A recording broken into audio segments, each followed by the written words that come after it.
What's up mga ka-guys? For today's video guys, luto tayo ng adobo na manok guys.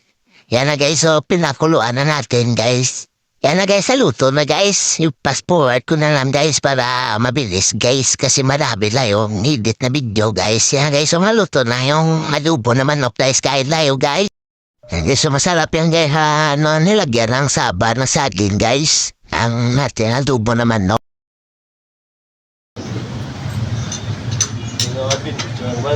Dala lagaw, dala negosyo. Muna namin, ya.